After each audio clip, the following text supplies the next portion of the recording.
Sa ilalim ng mapayapang tanawin kung saan papalubog na ang araw sa likod ng isang matayog na tradisyonal na gusali, may nagtanong kung ano ang naging pakiramdam at karanasan, ang kausap naman ay nagpakita ng pagkalito at nagtanong kung ano ang eksaktong ibig niyang sabihin.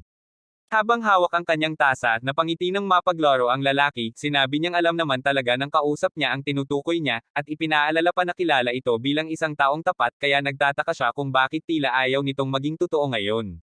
Bamaantong hininga ng malalim si Yonsim at tinitigan siya ng seryoso, sinabi niyang naalala niyang nasabi na niya ito noon pa man, hindi magandang bigla ang baguhin ang paksa dahil nakakalito ito para sa kausap. Tila napahiya ng kaunti ang lalaki at inamin na tama ito, medyo bigla nga talaga niyang binago ang direksyon ng kanilang usapan. Pagkatapos ay naging seryoso na siya at nilinaw na ang pinag-uusapan nila ay ang ikatlong batang Panginoon, dito rin ipinakilala na siya ay si Hoyosong, ang pangkalahatang estratista ng Heavenly Demon Divine Cult. Itinanong niya kung kumusta ang mga pagkikita nila ng nasabing tao, dahil napansin niyang madalas silang magkasama nitong mga nakaraang araw. Sa narinig niya, agad na pinawisan si Yonsim at napaisip kung may especially iya ba siyang nakabantay sa kanya. Napangiti lang si Hoyosong sa reaksyon nito, ipinaliwanag niya na ang pagiging estratista ay isang malungkot na posisyon, kaya kailangan niyang laging alamin ang lahat ng nangyayari sa paligid, at sa totoo lang, medyo nakakaaliw ito para sa kanya. Tugtong pa niya na kung hindi siya magiging mapagmasid, hindi siya makakaligtas sa mundong ito, dahil dito, hindi na nakapagpigil si Yonsim at sa isip ay naiinis na nagtanong kung ano ba talaga ang nangyayari. Hindi pa rin tumitigil si Yosong at binanggit ang dating reputasyon ni Yonsim, dati ay kilala ito bilang ang malupit na diktador at isa sa pinakamalalakas na mandirigma ng Kolto, pero ayon sa kanya, mukhang hindi na ito umaayon sa mga bansag na iyon ngayon, bilang sagot, sarkastikong sinabi ni Yonsim na tila sobrang komportable itong magbitiw ng ganong klase ng mga salita ng harapan sa kanya. Wala lang ito kay Yosong, walang pakialam na sinabi niya na wala naman sigurong masama doon, dahil sabi nga nila, hindi daw kasalanan ang magsalita ng hindi maganda tungkol sa iba, kahit pa ito ay ang leader ng kulto, basta wala naman sila sa lugar na naririnig ito. Biglang nagtaas ng kamao si Yosong at nagreklamo ng pabiro, hinihingi na bawasan ang kanyang trabaho at kaya naman ay taasan ang kanyang sahod habang tinatawag niyang masamang pinuno si Yonsim, agad naman itong pinigilan ni Yonsim at sinabing tumigil na ito sa kanyang ginagawa. Sa isip ni Yonsim, nag-alala siya na kapag may nangyaring hindi maganda, maaari siyang manipulahin ni Yosong. Bagamat tila padalos-dalos ito kumilos, alam niyang may nakatagong talino at plano si Yosong. Sa kabila ng mapaglarong ugali nito, inamin din niya sa kanyang sarili na si Yosong ang isa sa pinaka-nakakatakot at pinakamaingat na tao sa buong Divine Cult. Pagkatapos ay naging seryoso muli si Yosong, ipinahayag niya ang kanyang pagtataka kung ang Internal Enlightenment Facility ba ay lumalabag na sa kanilang patakaran na manatiling neutral at sa halip ay sinusuportahan na nila ngayon ang ikatlong batang Panginoon. Mariing ipinaalala ni Yonsim na ang nasabing pasilidad ay hinding-hindi makikisali sa labanan para sa pagpapalit at pagpili ng bagong pinuno, at binigyang diin niyang ito ay kanilang matibay na paninindigan. Ngunit hindi doon tumigil si Yosong at diretsahang nagtanong kung iisang bagay ba ang paninindigan ng pasilidad, at iba naman kapag ito na mismo si Yonsim ang kumilos bilang isang individual. Natigilan na lang si Yonsim at hindi nakasagot, habang sa kanyang isip ay napaisip kung sadyang sinusubok lang ba siya nito at pinupukaw ang kanyang damdamin hanggang sa mawalan siya ng kontrol. Mahinahong sinabi ni Yosong na wala siyang karapatang makialam sa anumang desisyon na gagawin niya, idinagdag pa niya na alam niya kung gaano ito katapat at malasakit sa kulto kaya lubos niya itong pinagkakatiwalaan. Nagpasalamat si Yonsim sa kanyang tiwala, gayunpaman, ito rin ang dahilan kung bakit nagtataka si Yosong kung gaano ito katapat sa kulto, bakit may ginagawa itong bagay na hindi inaasahan. Ibinunyag ni Yosong ang tunay na dahilan ng kanyang pagtataka, paano niya ipinadala ang ikatlong batang Panginoon sa labas ng kulto nang hindi man lang ito sinasabi at ipinapaalam sa kanya kahit isang salita lang. Sa narinig nito, gulat na lang si Yonsim.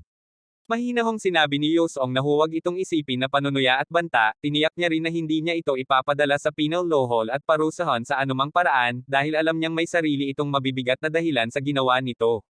Bilang tugon, direktang nagtanong si Yonsim kung bakit tila labis na interesado si Yosong sa ikatlong batang Panginoon. Ngumiti lang ng kalmado si Yosong at sinabing simpleng pagkamausisa lang naman ang kanyang nararamdaman. Sa kabilang banda, naisip ni Yonsim na ang buong Divine Cult ay nakatuon ang atensyon sa nasabing Panginoon, sa mundong ito kung saan walang pag-aalinlangang pumapatay ang mga tao kahit sa mga hindi nila kilala, pinili na lang niyang iligtas ang buhay ng iba kahit hindi niya ito kaanak at kakilala.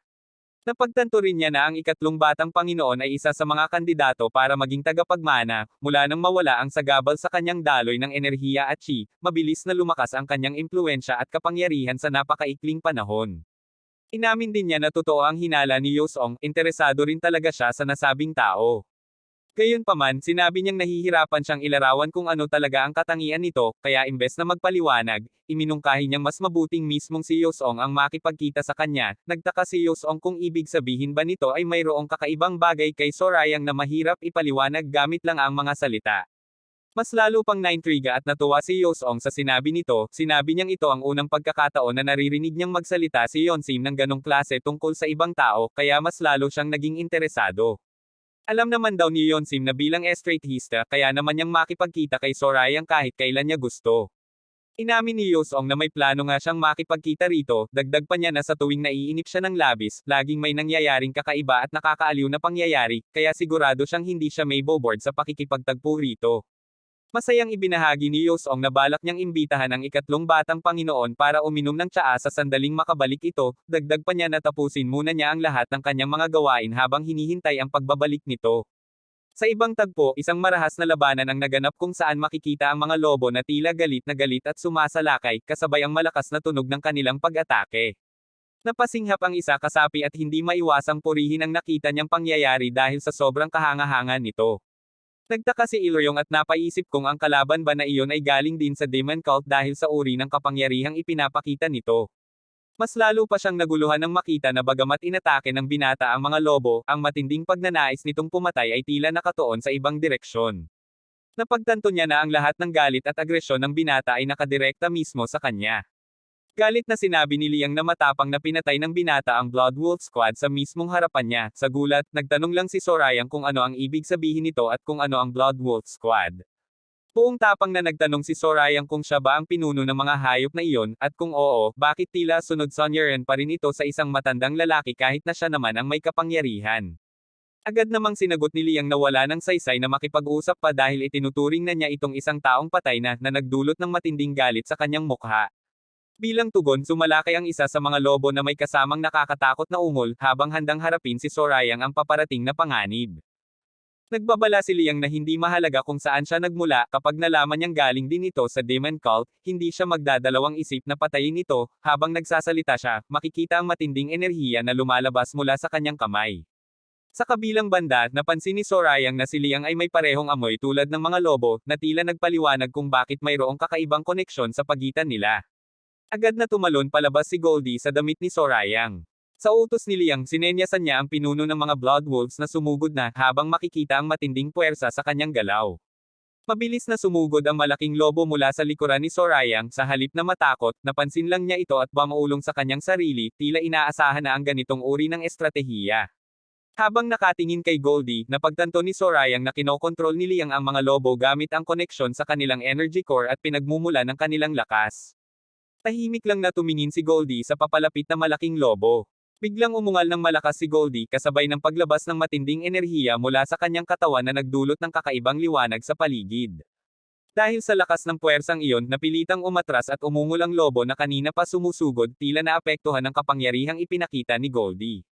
Ang matinding sigaw at enerhiya ay umabot hanggang sa mga taong nanunood sa malayo, dahilan upang mapahawak sila sa kanilang tainga dahil sa sobrang lakas nito. Napilitang takpan ni Liang ang kanyang tainga dahil sa sobrang lakas ng tunog na dulot ni Goldie, habang siya ay napapadaing sa sakit at hirap. Sa pagkamangha, hindi niya maiwasang magtanong kung anong uri ng kapangyarihan iyon, habang ang buong paligid ay nayanig ng matinding enerhiya na tila gumuguho ng mga bato sa malayo. Dahil sa napakalakas na puwersa, ang malaking lobo ay tumilapon palayo at bumagsak ng malakas sa lupa, habang si Goldie ay nanatiling nakatayo ng kalmado sa harapan nito. Pagkatapos ng matinding pangyayari, dahan-dahang itinaas ni Goldie ang kanyang paa na tila walang nangyari, na may kasamang maliliit na bituin na lumulutang sa paligid na parang dekorasyon. Pagkatapos, umupo ito sa ibabaw ng nahandusay na lobo at gumawa si Goldie ng tunog na tila nagpapatunay na siya na ang panalo sa labanan. Habang tumatayo ng may pag-iingat, hindi makapaniwala si Liang sa kanyang nakita at nagtanong kung anong uri ng nilalang iyon. Napagtanto niya na hindi ito karaniwang hayop, bagkus, ito ay isang makapangyarihang nilalang na nagtatago lamang sa anyo ng isang hayop. Sa ibang bahagi, makikita ang mga uwak na tila naapektuhan rin ng enerhiyang inilabas, na nagpapahiwatig na malakas talaga ang impluwensya nito sa paligid. Napaisip siya kung maaari bang isa itong mystical creature, isang nilalang na parehong banal at demoniacal, na kilala sa mga alamat na sanhi ng iba't ibang mahiwagang pangyayari. Sa takot at pagkamangha, inamin ni Liang na walang kahit anong hayop sa Southern Savage Beast Palace ang makakapantay sa kapangyarihan nito, para pangaraw niyang tingnan na tila mahina at walang halaga kahit ang kilalang Tiger King kapag inihambing dito, hindi siya makapaniwala na totoo palang umiiral ang ganitong uri ng nilalang. Habang nakatingin kay Goldie, napangiti si Sorayang at sinabing hula na niya na hindi ito basta-basta. Habang nakatayo ng kalmado at may hawak na malaking sandata sa kanyang balikat, labis na nagtataka si Liang, hindi siya makapaniwala na tila hindi man lang naapektuhan ng binata ang nakakatakot na sigaw ng mystical creature, isang tunog na dapat sanang nagdulot ng matinding takot sa sinumang nilalang na makakarinig nito, hindi niya maipaliwanag kung paano nanatiling matatag ang binata sa kabila nito. Dahil sa matinding pagkalito, diretsahang nagtanong si Liang kung sino talaga ang binata, sa halip na magbigay ng sagot, tila hindi naintindihan ni Sorayang ang tanong at nagpakita lang ng gulat na ekspresyon. Mas lalo pang naging agresibo si Liang habang inuulit ang kanyang tanong, ano ang tunay na pagkakakilanlan ng binata at bakit kasama niya ang isang nakakatakot at makapangyarihang nilalang na iyon, gayunpaman, walang takot na sumagot si Sorayang na wala nang saysay na sabihin pa ito, dahil para sa kanya ay itinuturing na niyang patay na ang kausap. Dahil sa sagot na iyon, sumabog sa matinding galit si Liang, sumigaw siya ng malakas habang nilalabas ang asol na enerhiya mula sa kanyang katawan, at nangakong pipilipitin at sisirain ang bibig ng binata dahil sa kanyang pagiging mapanghamon. Gamit ang kanyang pinakamalakas at kilalang teknik na Divine Southern Wolf Fist, mabilis siyang sumugod, ang kanyang buong katawan ay napapalibutan ng matinding enerhiya na tila kidlat. Sa kabila ng mabilis at mapanganib na pagsalakay, nanatiling kalmado si Sorayang.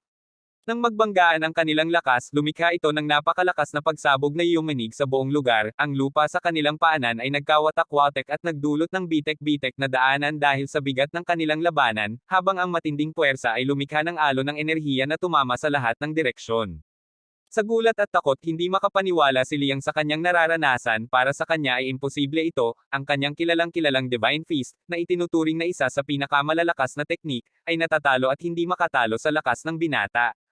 Habang unti-unting nawawala ng lakas, naramdaman ni Liang ang matinding sakit na tila walang katapusan, pakiramdam niya ay pinipilipit ng marahas ang kanyang mga kalamnan at dahan-daang nadudurog ang kanyang mga buto dahil sa sobrang puwersang natatanggap niya mula sa binata, na nagdulot sa kanya ng matinding paghihirap. Kasabay nito ang isang napakalakas na pagsabog ang naganap na yumanig sa buong paligid, na nagdulot ng alikabok at usok na tumakip sa tanawin bilang resulta ng matinding banggaan ng lakas. Sa matinding sakit na nararamdaman, napadaing si Liang habang makikita ang kanyang braso na napapaligiran ng umiikot na enerhiya, na nagpapahiwatig ng pinsalang tinatanggap nito mula sa banggaan. Habang nakatayo ng hirap, napagtanto niya na tuluyan ng nawasak at durog-durog ang mga buto ng kanyang kaliwang braso, dahilan upang mas lalo siyang manghina at mawala ng balanse. Habang nakatayo ng matatag si Sorayang, napagtanto ni Liang na hindi ito usapin lamang ng antas ng panloob na lakas at kasanayan sa pakikipaglaban, sadyang mas lamang talaga at mas malakas ang binata kaysa sa kanya, dati ay lubos siyang tiwala na sa lakas ay walang makakapantay sa kanya maliban kay Headbear, ngunit ngayon ay nagbago na ang kanyang pananaw. Sa isang iglap, biglang nawala sa paningin ni Liang Sorayang, sa gulat, hindi siya makapaniwala sa bilis ng kilos nito at napabulala sa kanyang sarili na bigla na lang itong naglaho na parang bula.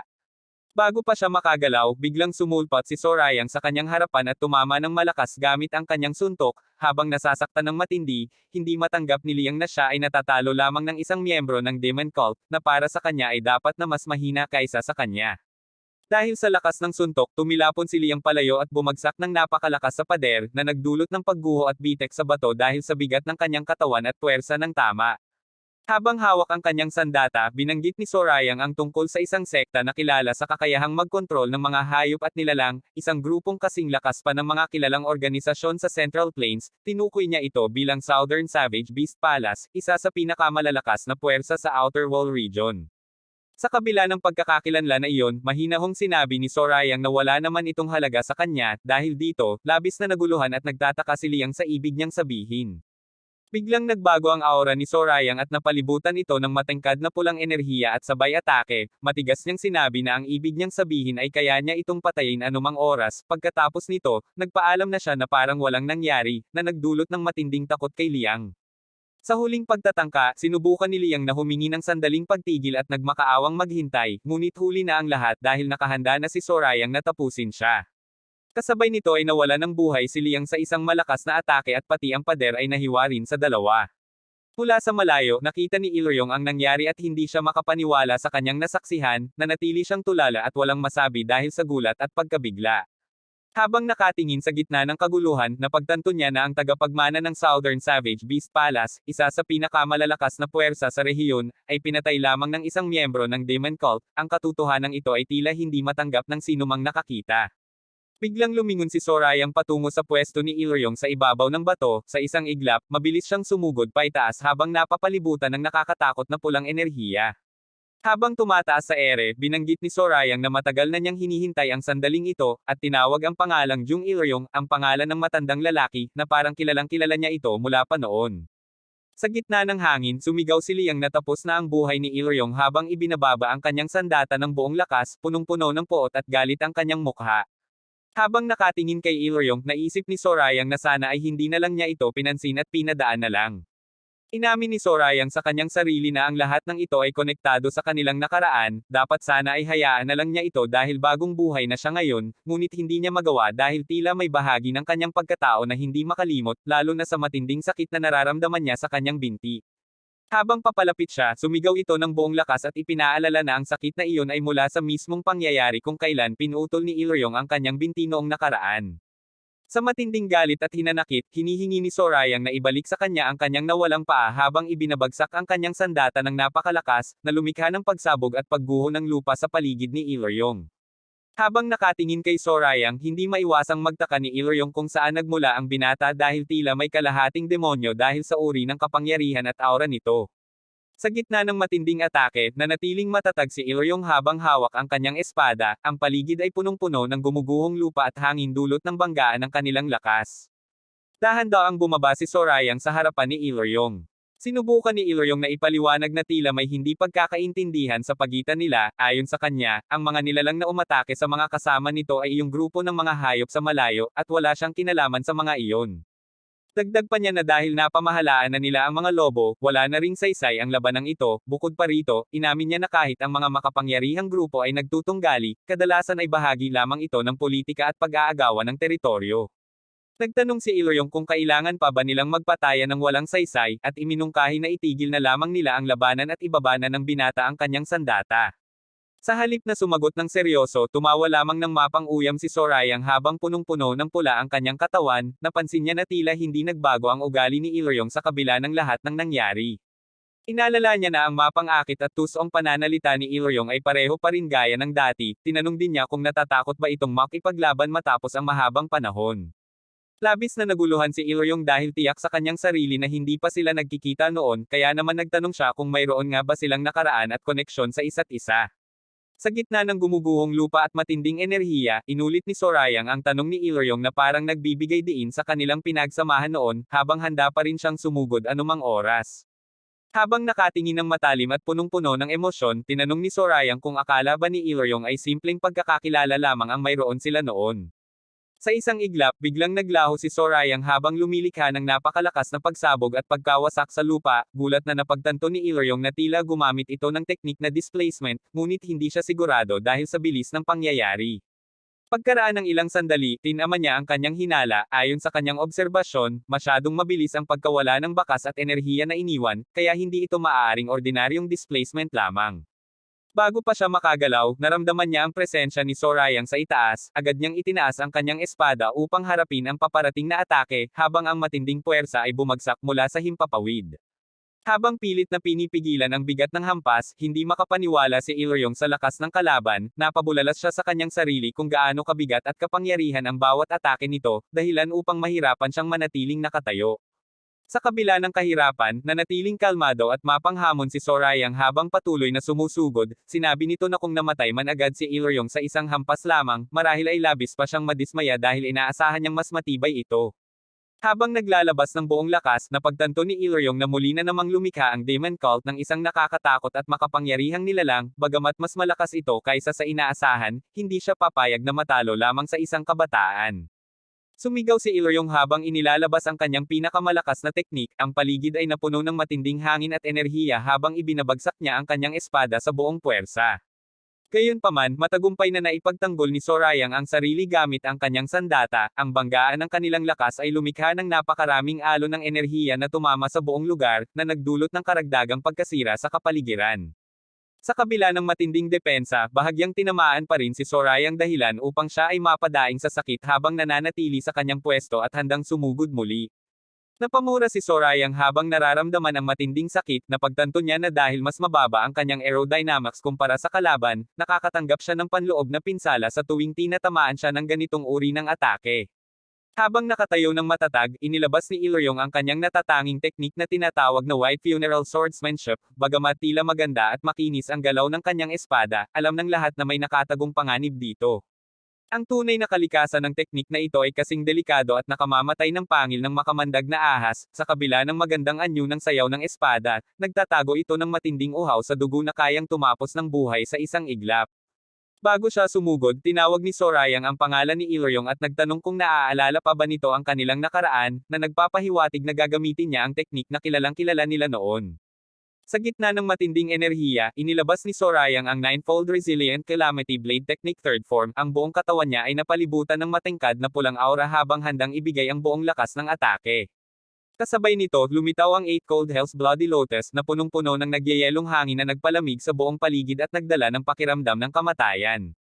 Ang atake ay naging Bloodcry Great Red Lotus na lumikha ng malalaking pulang bulaklak na tila gawa sa dugo at apoy. Sa gulat, napabulala si Iloryong at sinubukang umiwas, ngunit huli na ang lahat.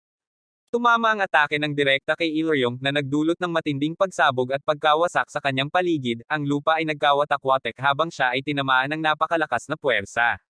Habang nakatayo, hindi makapaniwala si Iloryong sa teknik na ginamit ng binata, agad niyang nakilala ito at napabulala sa kanyang sarili dahil sa gulat at takot. Kitang-kita ang mga gasgas ng kanyang mga damit ni Iloryong habang hawak ang kanyang espada. Habang nakatingin ng matalim at punong-puno ng pagkilala, tiyak na sinabi ni Iloryong na nakita na niya ang teknik na iyon noon, ang bawat detalye at galaw ay pamilyar sa kanya, na nagdulot ng matinding pagkabigla at takot. Agad na naalala niya na ito ang tinaguriang pinakakakila-kilabot na lihim na sandata ng Righteous Heavenly Alliance, isang teknik na ginamit upang pumatay ng iba't ibang makapangyarihang master sa utos ng mga namumunong puwersa noon. Kasabay nito ang mga nakapaligid na mga bato ay nababalutan ng yelo sa kanilang banggan atake. Sa malayo, naririnig ang mahabang huni na tila o maalingaw-ngaw sa buong lugar. Sa wakas, natukoy ni Iloryong ang pinagmulan ng teknik, ito ang tanyag na estilo ng espada na ginamit ng Assassin King na si Chun Hojen, isang pangalang nagdadala ng takot at respeto sa lahat ng nakakaalam nito. Habang unti-unting nasesire ang yelo sa kanyang braso, nagtanong si Iloryong kung sino talaga ang kanyang kaharap, hindi niya maintindihan kung paano nagagamit ng binata ang ganitong uri ng teknik. Dahil sa matinding galit at pagtataka, sumigaw si Iloryong at tinanong kung sino siya upang gamitin ang teknik ng taong iyon na kinamumuhian niya noon pa man. Sa halip na sumagot ng direkta, tinanong lamang pabalik ni Sorayang kung naaalala na ba ni Iloryong ang lahat ng nangyari sa kanilang nakaraan, habang nakangiti ng mapanghamon. Samantala, sa ibang lugar, kumpirmado na ng mga tauhan na 7 kahon ang kabuuan at ligtas ang lahat ng nilalaman nito, nakahinga sila ng maluwag dahil tama ang bilang at walang nawala at nasira, agad nilang inutusan na ilagay ang mga gamit sa karwahe para maihanda na ang transportasyon. Pagkatapos ng inspection, inabot ni Dongpil ang isang bagay kay Governor Zhu habang tinatawag ito sa kanyang titulo, na nagpapahiwatig na mahalaga ang item na iyon at nakalaan lamang para sa kanya. Nagulat si Governor Zhu nang makita ang bagay na inabot sa kanya, ito pala ay isang life-sustaining pill, isang napakahalagang gamot na kayang magpahaba ng buhay at magpagaling ng malalang pinsala, agad siyang inutusan na inumin ito ng mabilisan. Sa halip na sumunod agad, nag-alangan siya at nagtanong kung bakit ibinibigay ito sa kanya gayong malalalim din ang mga sugat at pinsalang natanggap ng kausap niya na tinatawag niyang third leader, sinabi niya na alam niyang napakahalaga ng gamot na iyon, sumagot naman si Dongpil na makakakuha pa siya ng mas marami nito pagbalik, at habang nagpapagaling si Governor Zhu, siya ang magbabantay upang walang makagambala sa pagpapalipat ng kanyang chi. Dahil sa kabaitan at sakripisyong ipinakita ng third leader, labis na nagpasalamat si Governor Zhu habang tinatanggap ang gamot. Sa kabilang banda, labis na nainis at nadismaya si Dongpil sa kanyang sarili, ayon sa kanya, ito ang pinakamasamang pangyayari dahil hindi niya naprotektahan ng maayos ang sinuman sa kabila ng kahalagahan ng sitwasyong kinalalagyan nila, sa galit at pagkadismaya, mahigpit niyang kinuyom ang kanyang kamao. Habang nakatingin sa malayo, napaisip si Dongpil na hindi niya inaasahang muling makakatanggap sila ng tulong mula sa Young Lord sa panahong ito, aminado siya na kahit mawala pa ang kanyang karapatan bilang tagapagbantay pagbalik sa kulto, wala na siyang masasabi dahil sa kanyang kabiguan. Gayunpaman, napansin din niya na hindi pa niya nakikita ang Young Lord na ganoon katindi ang galit at poot, ang ekspresyon at aura nito ay tila ibang-iba sa nakasanayan niya noon pa man. Pakiramdam niya ay tila may malalim na dahilan at matagal nang hinanakit ang nagtutulak sa ganoong reaksyon ng Young Lord, bagay na hindi niya lubos na maunawaan. Matapos sabihin ito, inutusan niya si Governor Ju na umalis na. Ipinaliwanag ni Governor Ju na tapos na ang kanilang paghahanap kaya maaari na niyang ipagawa ang pagbabantay sa Demi-Demon Transportation Unit. Dahil dito, kinakailangan na ng third leader na pumunta at tulungan ang Young Lord sa kanyang laban. Ngunit sumagot si Dongpil na malamang ay hindi naman kailangan ng Young Lord ang kanyang tulong dahil batid niya ang tunay na lakas at kakayahan ng kanyang Panginoon. Sa kabila nito, ipinaliwanag ni Governor Ju na bagamat tungkulin ng lahat ng Demi-Demon na tumulong sa Young Lord, sa mata ng publiko ay tila wala doon ang third leader kaya kailangan itong pumunta upang maging maayos ang kanilang imahe at gawain. Ayon kay Governor Ju, siya lamang ang tanging taong makakatulong sa Young Lord sa kasalukuyang sitwasyon. Matapos marinig ito, nanatiling tahimik at malalim ang iniisip ni Dongpil habang tinatanggap ang katotohanan. Biglang may dumating si Goldie at tumahol ng malakas sa kanilang harapan, parehong nagulat at napatingin sina Governor Ju at Dongpil sa hindi inaasahang pagdating nito. Tumingin si Goldie sa kanilang habang nakasimanget ang mukha nito. Lalong naguluhan si Dongpil at tinanong kung ano ang nangyayari ni Goldie at kung bakit ito kumikilos ng kakaiba. Bago pa siya makapagsalita ng mahaba, biglang tumakbo palayo si Goldie, agad itong tinawag ni Dongpil at nagtanong kung saan ito pupunta, ngunit hindi lumingon si Goldie at nagpatuloy sa pagtakbo. Samantala, sa gitna ng labanan, tiyak na sinabi ni Ilryong na napatay niya ng lubusan at walang mintis si Chun Hajen noon pa man, walang pag-aalinlangan sa kanyang tono habang binanggit ito. Idinagdag niya na hindi lamang basta pinatay ang kalaban, pinutol niya ang mga paa nito at pinugutan pa ng ulo sa paraang mas malupit at mas masahol pa kaysa sa ginawa ng sinuman noon. Dahil dito, napaisip siya kung paano nagagamit ng binata ang teknik ni Chun Hajen. Nagtanong siya sa kanyang sarili kung nagtagumpay ba si Chun Hajen na magkaroon ng tagapagmana ng walang nakakaalam, ngunit agad din niyang naisip na imposible ito dahil ang kaharap niya ay isang demi-demon. Sa huling pagkakataon, mariing nagtanong si Ilryong kung sino talaga ang kanyang kaharap habang hawak ng mahigpit ang kanyang espada na napapalibutan ng matinding enerhiya. Sa halip na sumagot ng direkta, hinamon ni Sorayang na kung talagang interesado siyang malaman ang katotohanan, dapat niya itong alamin gamit ang kanyang espada. Sa parehong oras, napansin ni Sorayang na naglabas na si Ilryong ng kanyang White Lotus Chi, isang makapangyarihang uri ng enerhiya na kilalang kilala niya. Sa matinding galit, sumigaw si Ilryong habang inilalabas ang kanyang pinakamalakas na teknik. Ito ang White Funeral Swordsmanship, isa sa 10 pinakadakilang estilo ng espada ng mga lehitimong sekta, na itinuturing na obra maestra at naglalaman pa nga ng malalim na karunungan at enlightenment. Ang prinsipyo ng teknik na ito ay nakabase sa balanse. Kapag kulang ang lakas at talas ng pakiramdam, pinupunan ito ng sobrang daming panloob na enerhiya, at kapag nandoon na ang sapat na kapangyarihan, ang karunungan naman ang nagpapanumbalik at nagpapatalas ng kanyang pakiramdam at kakayahan. Dagdag pa niya na hawak din niya ang tanyag na White Crane Sword, kumpiyansa siyang hindi siya matatalo ng isang demi-demon dahil sa kanyang antas at kakayahan. Ngunit sa isang iglap, tinamaan siya ng napakalakas na hampas na halos sirain ang kanyang depensa. Tumawa ng mapang-uyam si Sorayang at tinanong kung sa tingin ba nito ay gagana pa rin ang White Funeral Swordsmanship sa kanya, noon man at ngayon, gamit lamang ang antas ng karunungan na mayroon si Ilryong. Naramdaman na ni Sorayang na ito na ang tamang oras, inutusan niya ang kanyang sarili na ilabas ang lahat ng kanyang demonyikong enerhiya, kahit iyong nakatago pa sa kanyang mga ugat, upang maputol ng lubusan. Agad niyang inilabas ang Dark Shadow Demonic Art Second Stage Release, kasabay ng Demonic Vision Higher Heaven and Earth Gateway. Ang buong paligid ay napuno ng nakakatakot na pulang enerhiya na nagmumula sa kanyang katawan. Sa gulat at hindi makapaniwala, napabulala si Ilryong habang nakikita ang hindi inaasahang kapangyarihan ng binata. Hindi niya akalain na may kakayahan itong maglabas ng ganoong antas ng lakas. Sa gitna ng matinding enerhiya, mabilis na sumugod si Ilryong habang hawak ang kanyang mabigat na espada, handang ibigay ang pangwakas na atake. Labis na nagulat si Ilryong nang makita na sa isang hampas lamang ng mabigat na espada, tila kayang wasakin at talunin ang kanyang pinakamalakas na teknik na White Funeral Swordsmanship.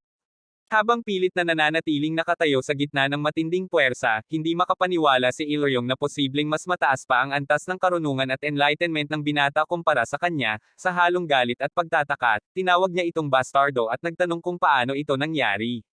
Sa kabila ng kanyang pagkabigla, sumigaw pa rin siya ng buong tapang at sinabing huwag siyang pagtawanan ng binata mula sa Demon Cult. Agad niyang inilunsad ang isa pang atake gamit ang kanyang espada. Ngunit habang gumagalaw, napansin niya ang kakaibang pangyayari, labis siyang naguluhan dahil tila bumagal ang kanyang mga kilos kahit na walang problema sa kanyang katawan. Hindi niya maintindihan kung anong uri ng teknik at kombinasyon ito na ginagamit ng kalaban.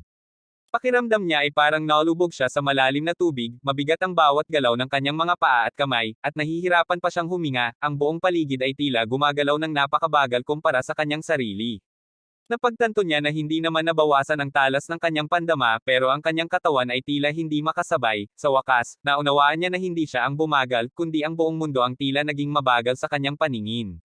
Gayunpaman nang tumingin siya sa binata, napaisip siya kung paano ito nakakagalaw ng normal sa kabila ng epektong ito, nagtaka siya kung nasira ba at nawala ang demonyikong sining ng kapangyarihan nito.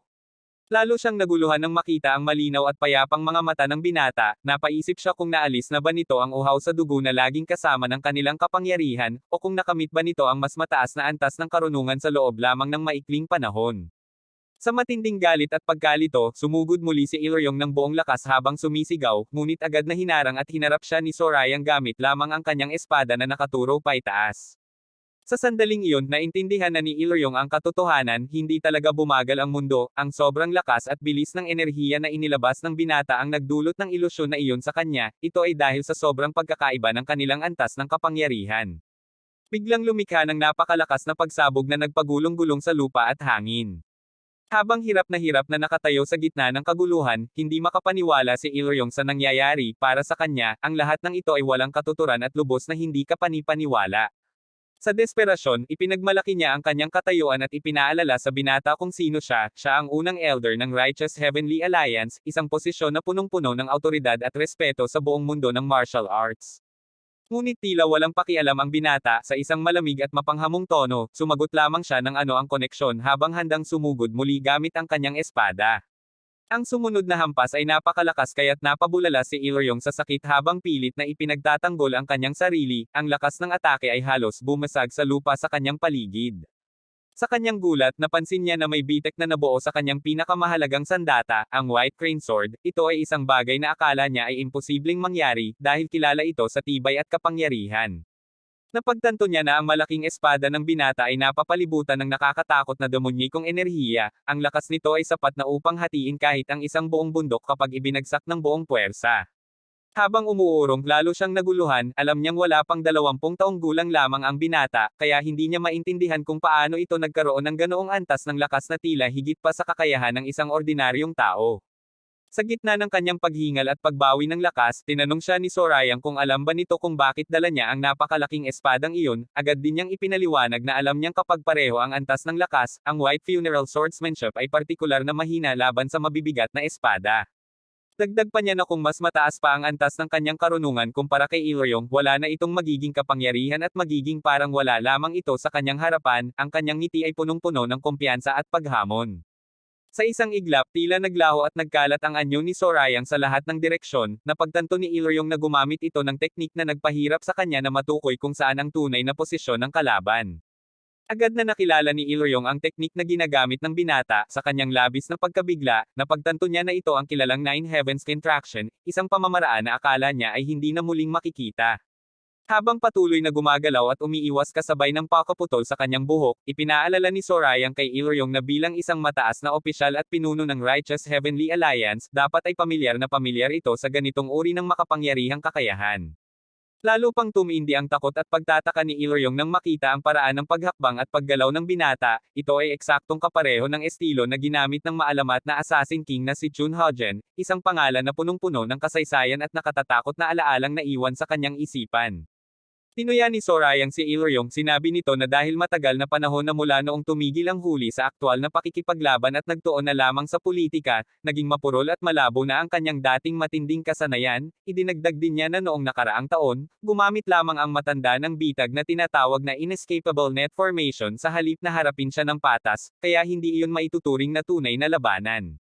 Dahil sa pangungot siya, lalong uminit ang galit ni Ilryong, hinamon niya ang binata at pinagdudahan ang kakayahan nito, nagtatanong si Sorayang kung sa tingin ba nito ay sapat ang kanyang antas ng talento upang mapalitan si Damseyong at maangkin ang posisyon bilang pinuno ng Righteous Heavenly Alliance, sa kabila ng kanyang galit, hindi maalis sa kanyang isip ang matinding pagtataka kung sino talaga ang kanyang kaharap.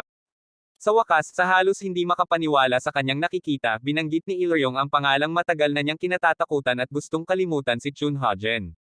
Sa halip na direktang sagutin ang tanong, sinabi ni Sorayang na hindi niya alam kung sino ang inaakala at hinahanap ni Ilyong na siya, gayunpaman, kung talagang nais nitong malaman ang kanyang tunay na pagkakakilanlan, kailangan muna nitong harapin ang tunay na bigat ng kanyang kapangyarihan. Agad na sumugod si Sorayang ng buong lakas at tinamaan at naputol ang paa ni Ilyong gamit ang kanyang espada, ang matinding tama ay nagdulot ng matinding pagdurugo at sakit.